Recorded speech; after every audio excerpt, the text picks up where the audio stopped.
Salam berjumpa kembali teman-teman sekalian, Bapak Ibu, saudara-saudariku, sahabat-sahabat yang terkasih dalam Tuhan.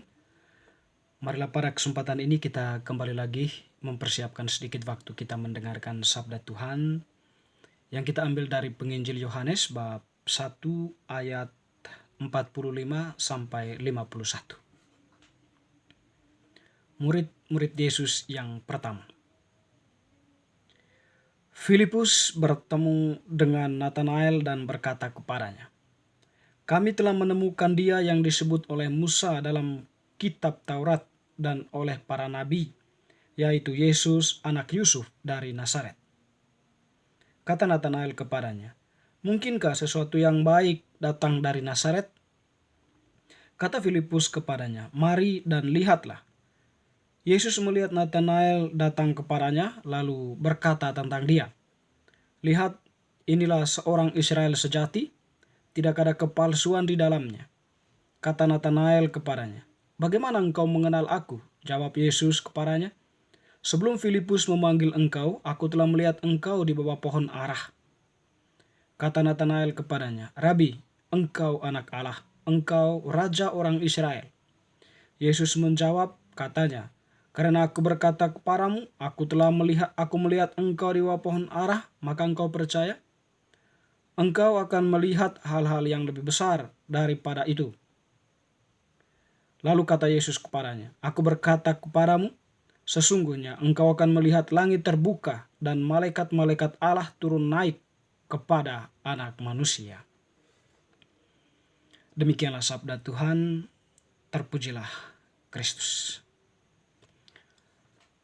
Teman-teman sekalian, Bapak Ibu Saudara-saudari, penginjil Yohanes yang telah kita dengarkan tadi menampilkan kepada kita berkaitan dengan perjumpaan pertama antara Nathanael dengan Yesus. Jadi perjumpaan itu merupakan sebuah perjumpaan yang mungkin dibilang bahwa awal dari sebuah panggilan Nathanael ya oleh Yesus. Dan tentunya bahwa Nathanael ini seorang yang baik ya. Seorang yang memiliki iman yang baik ya dalam dirinya, dan juga tentunya dia mempraktekkan apa yang dia imani. Ada hal-hal baik dia praktekkan dalam kehidupannya. Di awal cerita dari bacaan tadi ini, Filipus memperkenalkan Yesus kepadanya. "Kami telah menemukan dia yang disebut oleh Musa dalam kitab Taurat dan oleh para nabi, yaitu Yesus anak Yusuf dari Nazaret." Tetapi dalam arti itu, Nathanael nampaknya sepenuhnya belum terlalu memahami ya kalau Yesus itu datang dari Nazaret, atau nenek moyang Yesus itu adalah orang Nazaret, Daud ya, yaitu anak Yusuf dari Nazaret. Kita tahu bahwa Yusuf itu adalah keturunan Daud, dan tentunya Yesus juga merupakan bagian dari silsilah itu ya, silsilah keluarga Daud. Yang menarik dari cerita ini teman-teman yang terkasih adalah dialog antara Yesus dengan Nathanael. Yesus melihat Nathanael kepadanya lalu berkata, "Lihatlah seorang Israel sejati, tidak ada kepalsuan di dalam dirinya." Seperti yang kita katakan dari awal, bahwa Nathanael itu menghayati imannya benar-benar, dia menghayati dengan sungguh-sungguh, tanpa ada pertimbangan-pertimbangan, tanpa ada embel-embel, tanpa ada sebuah motivasi-motivasi. Jadi kalau Yesus mengatakan Nathanael, bagaimana?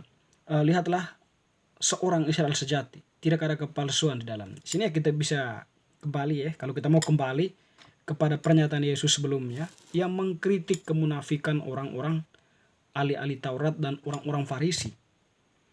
Dalam diri Nathanael ini, Yesus melihat dia itu seorang yang beriman, percaya kepada Yahweh, hukum Taurat, dan kitab para nabi, tetapi sekaligus bahwa dia menghayati itu ya bukan karena ada sebuah kepentingan ya, tetapi dia sungguh-sungguh menghayatinya itu dari hatinya. Sehingga Tuhan mengatakan tidak ada kepalsuan di dalamnya. lihatlah, inilah seorang Israel sejati, tidak ada kepalsuan di dalam. Ya, artinya kan boleh kita katakan sebuah pujian yang diberikan kepada Nathanael, atau mungkin ya kalau kita melihatnya lebih jauh ya, mungkin Yesus hendak mengatakan seperti inilah penghayatan iman yang sesungguhnya, harus benar-benar suci tulus dari hati.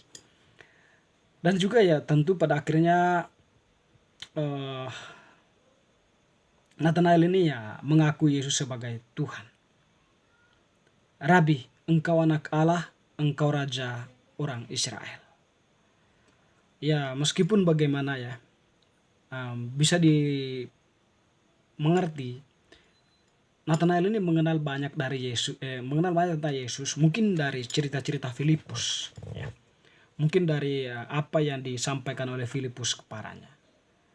Ya, kesaksian itu mungkin menggugat atau memberikan bekas dalam hati Nathanael ini, Yesus itu memang sungguh Allah. Dan tentunya bahwa ketika dia berhadapan langsung dengan Yesus dan Yesus mengatakan pernyataan kepadanya, ya dia sudah tidak segan-segan untuk mengakui Yesus sebagai anak Allah, raja orang Israel. Tetapi Tuhan mengatakan bahwa aku melihat engkau di bawah pohon ara, maka engkau percaya. Engkau akan melihat hal yang lebih besar daripada itu. Artinya ya, Yesus itu mengakui bahwa benar apa yang dikatakan Nathanael, bahwa dirinya itu adalah raja orang Israel, bahwa anak Allah. Engkau rabi, engkau anak Allah, engkau raja orang Israel, ya. Oleh karena itu Yesus mengatakan bahwa engkau percaya karena aku mengatakan bahwa engkau berada di pohon ara. Karena sebelum Yesus mengatakan, sebelum engkau datang atau Filipus memanggil engkau, aku sudah melihat engkau di bawah pohon ara. Ya, nah, intinya bahwa relasi komunikasi antara keduanya mau mengedepankan bahwa bagaimana penghayatan iman yang sesungguhnya itu ya. Bahwa iman yang lahir dari hati itu memungkinkan seseorang untuk berani mengakui Tuhannya, untuk berani mempraktekkan hidup dalam kebenaran yang dikehendaki oleh Allah, bukan dengan kemunafikan. Pada hari ini ya, Gereja Katolik dalam kalender liturgi gereja, kita merayakan pesta Santo Bartolomeus Rasul. Jadi seorang yang memang beriman teguh kepada Yesus ya, tanpa ragu-ragu mewartakan Yesus adalah Mesias.